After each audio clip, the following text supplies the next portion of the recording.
नमस्कार दोस्तों, स्वागत है आपका एक बार फिर से आपके अपने यूट्यूब चैनल कंपटीशन प्रिपरेशन पे। आई होप आप सारे बहुत अच्छे होंगे और अच्छे से पढ़ाई भी कर रहे होंगे। साथ ही साथ चैनल पे जो वीडियोज आ रही हैं उसका आप अच्छे से यूटिलाइज करके मतलब उसको यूज़ कर रहे होंगे, अच्छे से फ़ायदा उठा रहे होंगे। इस वीडियो में हम MTS का एक पेपर उठा रहे हैं जिसको मैंने हिंदी और अंग्रेजी दोनों में ट्रांसलेट करके PDF बना के, यानी ये जो आपको वीडियो मिलने वाली है इसमें हिंदी अंग्रेजी दोनों में क्वेश्चंस रहने वाले हैं।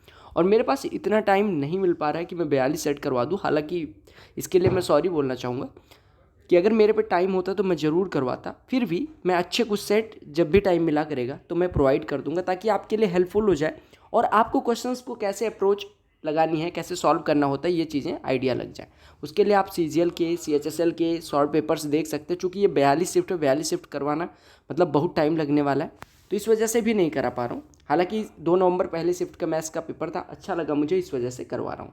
PDF आपको टेलीग्राम चैनल पे प्रोवाइड कर दी जाएगी। टेलीग्राम चैनल की लिंक डिस्क्रिप्शन में है, कमेंट में भी है, आप जाके ज्वाइन करके PDF डाउनलोड करके प्रिंट आउट भी निकाल सकते हैं। तो चलो पहले प्रश्न पे आते हैं। कहा क्या गया है, प्रथम 7 प्राकृतिक संख्याओं के वर्गों का औसत ज्ञात करो। ठीक है, देखो प्रथम n जो नेचुरल नंबर्स होती हैं उनका सम क्या होता है, n मतलब n नेचुरल नंबर्स जो होती हैं उनका सम होता है n into n plus one by two. प्रथम n यानी फर्स्ट n नेचुरल नंबर्स का सम क्या होता है, n into n plus one by two. अगर मैं पूछूं कि प्रथम n नेचुरल नंबर्स के स्क्वायर का सम क्या होता है, तो आप कहेंगे n into n plus one into two n plus one by six. ठीक है, अब इसका औसत निकालना है, यानी कि जितनी संख्या है उससे डिवाइड। तो n संख्याएं हैं तो इनका योग अगर इतना है तो डिवाइड कर देंगे औसत निकालने के लिए n से, यानी 1/n से मल्टीप्लाई, यानी औसत कितना आ जाएगा n plus one into two n plus one by six. अब आपको यहाँ पे n बराबर 7 दिया गया था तो 7 रखेंगे, 7 एक 8 गुड़े 7 दूनी 14 एक 15 बटे में 6। 8 गुड़े 15 कितना हो जाएगा, 120 में 6 से डिवाइड करेंगे तो आपका उत्तर कितना आ जाएगा, 20। आई होप आपको समझ में आ गया होगा। जो एक ग्राफ दिया गया है वो क्या दिखाता है, सूती कपड़े का उत्पादन दिखाता है कंपनियों का। ठीक है, अब आपसे कहा गया किस वर्ष में कंपनियों का औसत उत्पादन 38 लाख मीटर से अधिक था, यानी कि 38 लाख मीटर से औसत ज़्यादा होना चाहिए। अगर मैं 96 की बात करूं तो आप देखो 24 और 22 46 हो रहा है, 46 40 86 हो रहा है, 3 से डिवाइड करोगे क्या 39 से ज़्यादा आएगा, नहीं। अगर मैं 97 की बात करूँ 29 23 52 52 और 62 114 हो जाएगा। 114 में 3 से डिवाइड करोगे तो आपको कितना मिल जाएगा, 3 3 38 हो जाएगा। 39 से ज़्यादा लेना है। अगर आप यहाँ देखो 34 और 38 और 59, 34 38 59 जोड़ोगे तो आप कहेंगे 34 और 38 कितना हो जाएगा, 72 72 9 81 और 25 131। 131 में 3 से डिवाइड करोगे तो 40 से ज़्यादा आ जाएगा और आपको 38 से ही ज़्यादा लेना है, यानी आपका ये आंसर हो जाएगा। ठीक है, अच्छा यहाँ पे कितना आया था, यानी कि 98 में तो आपका ज़्यादा हो गया। अगर यहाँ पे देखें तो 52 और 62 कितना हो जाएगा, 114। 3 से डिवाइड करोगे तो ये 38 ही आ जाएगा। 38 नहीं लेना है, 38 से ज़्यादा लेना है, यानी इस वाले को नहीं लेंगे। फिर इन तीनों को जोड़ेंगे, 3 से डिवाइड करेंगे, ये भी 38 से ज़्यादा। इन तीनों को जोड़ेंगे, जब तीनों संख्याएँ 38 से ज़्यादा है तो इनका एवरेज जो होगा वो 38 से ज़्यादा अपने आप हो जाएगा, यानी 1 2 3, यानी 98 99 और 2000 तीनों सालों में जो एवरेज है वो 38 से ज़्यादा है। कहा गया कि 5 वर्ष के अंत में 15,000 की राशि पर प्राप्त साधारण ब्याज इतना है, यदि ब्याज दर 3% कम हो तो ब्याज कितना होगा। देखो आप एक बात बताओ, आपने कहा कि 15,000 रुपये पे ब्याज कितना मिला, 9750, कितने सालों में, 5 सालों में। अब कहा गया ब्याज दर को 3% कम कर दिया गया, यानी एक साल में 3% कम। एक साल में 3% कम होने का मतलब 5 साल में 15% कम ब्याज मिलेगा। 15% किसका, मूलधन का। आपका मूलधन है 15,000, 15,000 का 15% कितना हो जाएगा, 2250, यानी 2250 रुपये कम इंटरेस्ट मिलेगा। पहले मिल रहा था 9750, अब 2250 रुपये कम, यानी 7500 रुपये ब्याज मिलने वाला है। क्लियर हो गया। कहा गया कि प्रथम 4 अभाज्य संख्याओं और प्रथम 4 भाज्य संख्याओं के औसतों का अनुपात ज्ञात करो। अब देखो अगर औसत का अनुपात निकालना है और 4 संख्याएं अभाज्य भी लेनी है, 4 संख्याएं भाज्य, तो आप क्या काम करोगे, योग यानी सम का रेशियो निकाल दो। अभाज्य संख्या पहली 4 कौन सी है, 2 है, 3 है, 5 है और 7 है, इनका योग निकाल लो, 2 + 3 + 5 + 7। और इसका रेशियो लेना है प्रथम 4 भाज्य संख्याओं से। पहली भाज्य संख्या क्या है, 4, फिर कौन सी है, 4 के बाद 6, फिर कौन सी है, 8, फिर कौन सी है, 10। अब जोड़ के अनुपात निकाल लो, तो 2 3 5 5 10 7 17 ऊपर हो गया और नीचे जोड़ोगे 4 6 10 8 18 10 28। अच्छा 9 नहीं लिया, 9 भी हो गए, यानी कि 9 भी पहली 4 अभाज्य संख्याओं में 4 6 8 और 9 आएगा, यानी 4 6 10 8 18 9 27, यानी अनुपात कितना हो गया, 17:7। कहा गया आपको डिफरेंस लेना है, कौन सा, total number of computer sold by dealer A on Monday Tuesday and Friday, यानी कि ए द्वारा सोमवार, मंगलवार और शुक्रवार सोमवार, मंगलवार और शुक्रवार किसका? ए का। ए कौन सा है? देखो यहाँ पे गोले वाला, तो 75, 80 और 78 जोड़ दो। 75 और 80 155, 8 163 और 70, 163 और 70 कितना हो जाएगा? 233। इसका डिफरेंस किससे लेना है? इसका डिफरेंस लेना है बी द्वारा। बी कौन सा है? ये क्रॉस वाला। कौन कौन से दिन में? बुधवार, गुरुवार और कौन से वार? शनिवार को। तो 60, 80, 140 और 75, 140 और 75 215, इनका डिफरेंस लेना है। तो 233 में से 215 घटा हो गया 18 उत्तर आ जाएगा। कहा गया 6 आदमी और 10 लड़के किसी काम को, ठीक है, 12 दिन में पूरा कर सकते हो। 2 आदमी 20 लड़के भी 12 दिन में पूरा कर सकते हैं। तो कहा गया 10 लड़के उस काम को कितने दिन में पूरा करेंगे? देखो आपको दिया गया 6 आदमी लें और 10 लड़के लें, या फिर 2 आदमी लें और 20 लड़के लें, बात बराबर है। यानी आप कह सकते हैं कि 4 आदमी बराबर 10 लड़कों के हो जाएंगे, यानी 1 आदमी बराबर, या हम ऐसे कहें 2 आदमी बराबर 5 लड़के, 2 आदमी बराबर 5 लड़के। यानी हम कह सकते हैं आदमी 5 यूनिट काम करता है और लड़का 2 यूनिट। अब आप टोटल वर्क निकालो। टोटल वर्क है कि ये 6 आदमी 10 बॉयज़ और 2 आदमी 20 बॉयज़, चाहे ये 12 दिन करें चाहे दूसरे वाले 12 दिन, चाहे ये 12 दिन करें चाहे ये वाला 12 दिन। तो आपने कहा टोटल वर्क ये हो जाएगा। टोटल वर्क कितना हो गया? मैन का 5 और बी का 2 ले लो, तो 6 पंचे 30 और 20 50 गुणे 12, 600 यूनिट टोटल काम है। एक दिन में 10 लड़के काम कर रहे हैं। एक लड़का करता है 2 यूनिट, तो 10 लड़के 20 यूनिट, 600 यूनिट करना है। 20 यूनिट एक दिन में हो रहा है, तो कितने दिन लगेंगे? 30 दिन। क्लियर? कहा कि शेखर 8 किलोमीटर प्रति घंटे की चाल से कोई दूरी तय करता है। वो जल्दबाजी में था, इसलिए वापसी की यात्रा 24 की स्पीड से तय करता है। पूरी यात्रा के दौरान उसकी औसत चाल, जब औसत चाल निकालनी हुआ करे तो आप दोनों चालों का पहले रेशियो एलसीएम ले लो। 8 और 24 का एलसीएम कितना हो गया? 24। यानी वो गया कितना? 24 गया और 24 आया। एवरेज स्पीड क्या होती है? टोटल डिस्टेंस, यानी 24 गया 24 आया, बटे में टोटल टाइम टेकन। 8 से जाएगा 24 तो 3 घंटे लगेंगे, 24 से 24 जाएगा तो 1 घंटे लगेंगे। यानी टोटल डिस्टेंस बटे टोटल टाइम एवरेज स्पीड, 24 24 48 को 4 से डिवाइड करोगे 12 उसकी एवरेज स्पीड आ जाएगी। हमेशा मैं कहता आया हूँ कि जो आपके 3D होते हैं, मेंसुरेशन के क्वेश्चंस होते हैं, वो हर एग्जाम के लिए इंपॉर्टेंट होते हैं। एमटीएस में 2-3 प्रश्न आपसे पूछे जाते हैं। आपको दिया गया कौन फ्रस्टम, उसका पूछ लिया गया वॉल्यूम, आपको रेडियाई दी गई, आपको स्मॉलर रेडियाई दी गई, कैपिटल रेडियाई दी गई, और ये जो गहराई है इसका मतलब हाइट दी गई। आपको पता होना चाहिए कि जो कोन फ्रस्टम होता है उसका वॉल्यूम होता है πh/3 into r² plus small r² plus capital R into small r. Value put कर दो। पाई की वैल्यू 22/7 गुड़े h/3, h बराबर 24, 24/3 कितना हो जाएगा? 8 इंटू 20 का स्क्वायर 400 धन 100 500 और प्लस 20 गुड़े 10 यानी कि 200 और यानी कि 700। इससे कटाइए 100 हो गया। 22 गुड़े 8 176 के बाद 2 जीरो आपका आंसर आ जाएगा। कहा गया कोई ट्रक ड्राइवर है जिसको 260 किलोमीटर की दूरी 4 घंटे में तय करनी है। कहा गया पहले 75 मिनट तक 56 की चाल से चलता है, अगले 90 किलोमीटर 60 की स्पीड से चलता है। 4 घंटे में पूरी करने के लिए यात्रा को किस चाल से शेष दूरी को तय करना पड़ेगा? देखो 75 मिनट कहने का मतलब 5/4 घंटे वो 56 की स्पीड से चलता है। 5/4 56 की स्पीड से, तो टोटल दूरी कितनी कवर कर ली? 5/4 गुणे 56 यानी 70 किलोमीटर इधर चल ली। अगले 90 किलोमीटर 60 की स्पीड से चलता है, यानी कि 90 किलोमीटर और चल लेता है। यानी उसने टोटल दूरी कितनी तय कर ली है भैया? 70 90 160। टोटल जाना था 260, 160 चल चुका है, यानी 100 किलोमीटर की दूरी रिमेनिंग है। आपने कहा 5/4 घंटे इधर लगाए थे और 1.5 घंटे इधर लगाए, यानी कि 1.5 घंटे मतलब 3/2 या 6/4। 6/4 इधर 5/4 इधर, यानी 11/4 घंटे वो टोटल चल चुका है। उसके पास समय कितना था? 4 घंटे का, यानी अभी उसके पास कितना समय बचा है? 4 में से 11/4 यूज कर चुका है, यानी 5/4 घंटे उसके पास बचे हुए। इसी 5/4 घंटे में उसे 100 किलोमीटर जाना है, तो स्पीड कितनी होगी? Distance upon time. टाइम कितना है? 5/4। 5 से कटेगा 20, 20 चौको 80, यानी 80 की स्पीड से अगर चलेगा तो आपकी स्पीड मतलब मेंटेन करते हुए 80 की, तो वो रिमेनिंग टाइम में रिमेनिंग डिस्टेंस कवर कर लेगा।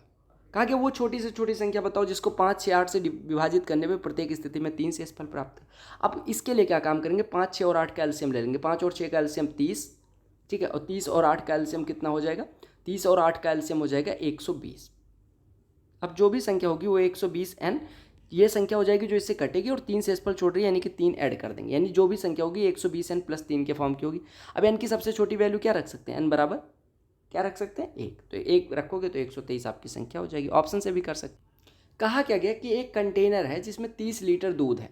कहा गया उसमें से 30 लीटर दूध को निकाला जाता है और फिर 3 लीटर पानी ऐड कर दिया जाता है। ये प्रोसेस को 3 बार दोहराया जाता है, तो फाइनल वाटर और मिल्क का रेशियो क्या होगा? देखो आपने कितना दूध निकाला? 3 लीटर, और टोटल दूध कितना था? 30 लीटर, यानी कितना हिस्सा निकाला? 1 अगर टोटल था उसमें से 3 निकाल लिया आउट ऑफ 30, यानी कि 1/10 हिस्सा निकाल लिया, यानी 1 में से 1/10 हिस्सा निकलेगा, यानी 9/10 हिस्सा बचेगा।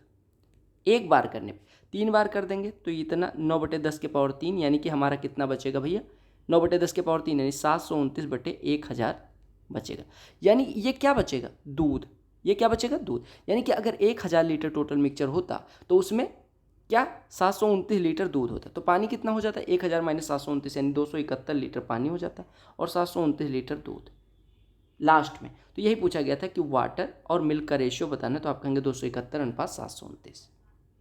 कहा गया कि एल आकार की आकृति बनाने के लिए 10 सेंटीमीटर और 5 सेंटीमीटर भुजाओं वाले आयत को समान आकार वाले दूसरे आयत के बगल में रखा जाता है। इस प्रकार बनी आकृति का परिमाप ज्ञात करो। कहा गया एल आकार की आकृति बनानी है, 10 सेंटीमीटर और 5 सेंटीमीटर भुजाओं वाले आयत को समान आकार वाले दूसरे आयत के बगल में रखा जाता है। यानी देखो 10 सेंटीमीटर और 10 सेंटीमीटर भुजाओं वाले, 10 सेंटीमीटर और 5 वाले, देखो हमने क्या किया 10/5 का एक आयत था, ठीक है, और 10/5 का एक आयत और ले लिया। अब आपको परिमाप बताना है। देखो 10/5 का ये था और 10/5 का ये है, ठीक है। अब आपने कहा टोटल परिमाप बताना है। टोटल परिमाप बताने के लिए आप कहें 10 जाएंगे, फिर 5 आएंगे 15, फिर 10 आ जाएंगे 25, फिर 5 आएंगे 30, फिर 10 आएंगे 40। और आपको पता है कि पूरी दूरी 10 थी, इतनी दूरी 5 है, तो इतना कितना चलना पड़ेगा 5, और ये कितना 5। तो आप इतना दूरी तय करेंगे तो आपका 10 ये हो गया, 5 ये हो गया, 10 ये हो गया, 5 ये हो गया, 10 ये हो गया, 5 ये हो गया और 5 ये, फिर यहाँ पहुँच जाएंगे। 10 5 15, 10 25, 5 30, 10 40, 5 45, 5 50, 50 परिमाप हो जाएगा। अच्छा प्रश्न था। एक्स अनुपात वाई दिया गया, 6x minus Y, 5x plus 3y की वैल्यू पूछेगी। x बराबर 5, y बराबर 7 पुट कर लो। तो 6 पंचे 30 माइनस 7 23 और 5 पचे 25 और 21 46। अनुपात कितना हो गया, 1:2। आपको x बराबर 5 ले लेना है, y बराबर 7 ले लेना है। कहा गया कि ये जो दिया गया है, in the following bar graph the average marks obtained by students of class 11th section A and section B का दिखाया गया। कहा गया किस विषय में दोनों सेक्शन के औसत अंकों में अंतर सबसे अधिक है। किस विषय में दोनों सेक्शन के औसत अंक का जो अंतर है वो सबसे अधिक है। देखो यहाँ पे अंग्रेजी में निकालोगे तो 83 में से 76 7 हो जाएगा। यहाँ पे निकालोगे 95 में से 83 जाएगा 12 हो जाएगा। यहाँ 70 में से 72 2। यहाँ पे 78 में से 69 घटाओगे 9। यहाँ पे घटाओगे 4। सबसे ज़्यादा कहाँ पे है 12। ये देखो ए सेक्शन बी सेक्शन का डिफरेंस पूछा गया, सबसे ज़्यादा कहाँ है। ये प्रश्न अच्छा है। कहा गया किसी कमरे की लंबाई 15 फीट, चौड़ाई 12 फीट और ऊंचाई 10 फीट है। इसमें 8 फीट गुड़े 3.5 फीट भुजाओं वाला एक दरवाजा है और 5 फीट गुड़े 3 फीट आकार की 2 खिड़कियाँ। अगर 50 रुपये प्रति फीट स्क्वायर की दर से चारों दीवारों और छत को पेंट करने की लागत। देखो चारों दीवारों का जो क्षेत्रफल होता है वो होता है 2 times of L + B × H। ये चारों दीवारों का क्षेत्रफल होता है, ठीक है। और छत को भी पेंट करना है, चारों दीवारों और छत का जो एरिया होता है वो L भी होता है, L × B होता है। यानी आपको पेंट इतना करना है। लेकिन आपको पता है इसमें से एक दरवाजा है 8 × 3.5 का, तो वो घटा दो। उसका एरिया 8 × 3.5 यानी कि 28 घटा दो। और 5 × 3 यानी कि 15 स्क्वायर फीट की एक खिड़की, तो 2 खिड़कियाँ यानी 30 और घटा दो, क्योंकि खिड़की नहीं पेंट करनी है और दरवाज़ा नहीं पेंट करना। अब यहाँ पे वैल्यू पुट कर दो, आपको ये मिल जाएगा टोटल एरिया जो पेंट करना है। तो 2 टाइम्स ऑफ लंबाई प्लस चौड़ाई, 15 12 27, 27 का 10 गुना, 270 का 2 गुना 540, 540 ये हो गया, 15 12 180 और हो गया। और इसमें से घटाना कितना है 58 घटाना है। यानी आप ये 540 180 जोड़ोगे 720, 720 में से 58 घटेगा तो आपका कितना हो जाएगा 662, ठीक है। अब 662 को 50 के दर से पेंट करना है। आपको पता है 662 फीट स्क्वायर आ गया जो पेंट करना है। 50 रुपये 1 फीट स्क्वायर का, तो इतने का कितना हो जाएगा आप गुणा कर लो। तो ये 0 5 दूनी 10, 5 6 30 1 31, 5 6 30 3 33, इतना रुपया लगने वाला। कहा गया कि सुशांत 8000 रुपये का सामान खरीदता है, उसे 10% की छूट मिल जाती है। यानी अभी वो सामान कितने का बचा 7200 का। अब कहा गया इस 7200 पे 7.5% की दर से कुछ टैक्स लगता है। 7200 का 1% है कितना 72, 7% कितना हो जाएगा 504, ठीक है 504 हो जाएगा। और 7% 7 दूनी 14 7 7, हाँ ठीक है। और 0.5% कितना हो जाएगा 36, यानी इतना तो उसका हो गया टैक्स लगने के बाद, और 200 रुपये डिलीवरी चार्ज। तो टोटल भुगतान कितना किया 72 5 77 7740 और 200 7940 का भुगतान किया। क्लियर। क्लियर हो? कहा कि 2 वर्ष में 21% ब्याज मिलता है, तो ब्याज दर बताओ। आपको पता है 2 वर्ष में 21%। अब आपको क्या काम करना है, 21 से 2 में डिवाइड, 21 में 2 से डिवाइड करना है, तो कितना आ जाएगा 10.5। चूँकि चक्रवृद्धि ब्याज मिला है तो 10.5 से ज़्यादा आपका रेट नहीं होगी चक्रवृद्धि ब्याज। 10.5 से ज़्यादा सारे हैं, एक ही कम है, तो ये नहीं। अब इसको चेक भी कर सकते हो, 10% का सक्सेसिव, आपको पता है x% y% का सक्सेसिव होता है x + y + xy/100, तो 10 + 10 20 और 100/100 यानी कि 1 और 21 आपका आंसर हो जाएगा। कहा गया कि कोई आदमी 3/7 भाग को 6 दिन में पूरा करता है, शेष कार्य को पूरा करने के लिए उसे और कितने दिनों की आवश्यकता होगी। आपने कहा 3/7 भाग को 6 दिन में, यानी हम कह सकते हैं 1/7 भाग को 2 दिन में। अब बचा कितना हिस्सा है, 4/7 भाग, 1 - 3/7 यानी 4/7 बचा। 1/7 को अगर वो 2 दिन में करता है तो शेष भाग 4/7 को कितने दिन में करेगा, 8 दिन में, काम खत्म। क्लियर? कहा गया एक दुकानदार है, 25% लाभ होता है, ठीक है। कहा गया हाँ, ये shopkeeper makes a profit of 25% यदि वो 25,000 अंकित मूल्य पर 10% छूट के साथ बेचता है। देखो, हमसे कहा गया 25,000 की वस्तु 2,500 रुपये अंकित है, उस पर 10% छूट देता है, यानी 2,250 का बेचता है। 2,250 का बेचने पे उसे 25% का लाभ होता है। 25% का लाभ मतलब कि वो 4 का खरीदता है तो 5 का बेचता है। 5 बराबर 2,250, 1 बराबर कितना हो जाएगा 450। और आपने कहा 4 का खरीद के 5 का बेचता है, यानी प्रॉफिट कितना है 1, यही 1 पूछा गया था, तो 1 बराबर 450। क्लियर? सिंप्लीफाई करना है, डिवीजन पे सबसे पहले कूद पड़ो। 18 छक्के 108, यानी 6 × 3 18 हो गया। 64 दूना 128, 128 में 32 से डिवाइड करेंगे 4। 80 डिवाइडेड बाई 5 चौको 20, यानी कि 4 इधर हो जाएगा प्लस का, 4 4 कट गया, आंसर 18। एक दुकानदार है, 190 रुपये प्रति दर्जन की दर से 20 दर्जन पेन खरीदता है, यानी 190 रुपये एक दर्जन का और 20 दर्जन वो पेन खरीदता है। कहा गया आने जाने में 200 रुपये खर्च करता है, ठीक है। यानी उसने कुल कितना भर्ती लगाई, 20 दर्जन का क्रय मूल्य कितना हो गया 3800 रुपये, ठीक है। और 3800 रुपये और 200 रुपये उसने आने जाने में खर्च किया, यानी उसका कुल खर्चा कितना हुआ 4,000 रुपये। 4,000 रुपये में उसे कितनी दर्जन पेन मिली, 20 दर्जन। 20 दर्जन मतलब बोले तो 20 × 12 पेन मिली, ठीक है। यानी एक पेन का क्रय मूल्य कितना हो गया, इससे काटेंगे तो ये हो जाएगा 200, 4 से काट देंगे 50/3, यानी एक पेन का क्रय मूल्य हो गया 50/3। अब वो बेचता कितने का 22 का, यानी प्रॉफिट कितने का कमाता है 22 - 50/3। या ऐसे कहो कि वो बेचता कितने का, देखो 50 का खरीदा, 50/3 का खरीदा और बेचता कितना 22 में। 22 को क्या लिख सकते हैं 66/3। अब हम कह सकते हैं कोई चीज़ 50 में खरीदी गई 66 में बेची गई, यानी 50 पे 16 का फायदा, तो परसेंटेज में फ़ायदा कितना हो जाएगा 16/50 × 100, यानी कि 32%। काम खत्म। जाके बता देना कि ट्रिक से कितनी जल्दी होता है और आप कितनी जल्दी कर पा रहे हैं। क्योंकि त्यौहार के दौरान किसी दुकान पर लगे बैनर पर लिखा था कि 3 के लिए भुगतान करें और 5 पाएँ, छूट प्रतिशत बताओ। आप मान लो एक वस्तु का लिखा हुआ था, कितना लिखा हुआ था 3, तो 100 रुपये, तो 3 का कितना हो गया 300 रुपये लिखा था, ठीक है। और 300 में हमें मिली कितनी 5, यानी कि एक का पड़ा कितना 60 रुपये। हमने कहा 100 रुपये एक वस्तु पे लिखा था, हमें एक वस्तु मिली 60 रुपये में, यानी कितने का छूट 40 का, तो 100 पे 40 कितना होता है 40%। कहा गया 3 संख्याओं का औसत 45 है, योग कितना हो जाएगा 135, क्योंकि औसत गुणे संख्याएं मतलब 45 × 3 100। अब कहा गया पहली संख्या दूसरी संख्या की 3 गुनी, यानी फर्स्ट नंबर, सेकंड नंबर और थर्ड नंबर की बात करें तो पहली संख्या दूसरी संख्या की 3 गुनी, यानी दूसरी संख्या x है, तो अच्छा ऐसे देखो, और दूसरी संख्या तीसरी संख्या से 2 गुनी, यानी तीसरी संख्या x है तो दूसरी संख्या इसकी 2 गुनी, यानी कि 2x है, और पहली संख्या दूसरी संख्या की 3 गुनी, यानी ये 6x है। अब तीनों को 1 6 2 8 1 9, यानी 9x = 135, x = 15। x = 15 हो गया, तो आपसे कहा कि पहली संख्या और दूसरी संख्या के बीच का अंतर यानी कि 6x - 2x, यानी 4x पूछा गया था, 60 हो जाएगा। कूद जाओ इस पर। ऑफ सबसे पहले सॉल्व कर लिया करो, 5.2 ऑफ 2 यानी कि 10.4 हो गया। अगर 0.2 में 0.004 से डिवाइड करना है तो आप पहले पॉइंट हटाओ, तो ऊपर हो जाएगा आपका 2 के बाद 2 जीरो हट जाएगा, 4 से डिवाइड, यानी ये 50 लिखा हुआ, यानी 50 प्लस लिखा। अगर हम इधर देखें तो 0.7 से इसमें डिवाइड करोगे तो 1.2 हो जाएगा, और 1.2 और ये कितना लिखा 1.4, दोनों का योग कितना हो जाएगा 2.6। 2.6 में से डिवाइड कितने में करना है 10.4 में, यानी इसका उत्तर कितना हो गया 4, यानी आपके ब्रैकेट के अंदर लिखा हुआ है 50 - 4 यानी कि 54, ठीक है। और 16 आगे लगा हुआ है, यानी 16 + 54, आपका उत्तर कितना हो जाएगा 70। समझ में आया? देखो आपको क्या काम करना है, ये डिवाइड करते 1.2, ये कितना है 1.4, दोनों मिलके कितना हुआ 2.6। 5.2 ऑफ 2 10.4, 10.4 में डिवाइड किससे करना है 2.6 से, कितना आ जाएगा 4, इतने की वैल्यू कितनी हो गई 4। अगर इससे इसमें डिवाइड करोगे कितना हो जाएगा 50, तो 50 + 4 लिखा हो, 50 4 54, इतने पूरे की वैल्यू 54, 54 16 में जोड़ेंगे 70। कहा गया कि चावल की 2 किस्में हैं, पहली किस्म 65 और दूसरी किस्म 95 रुपये प्रति किलोग्राम है। कहा किस अनुपात में मिक्स करें ताकि मिश्रण 83 में हो जाए। आपने कहा 65 कुछ था और कुछ था 95, हमें पहुंचाना है 83 में।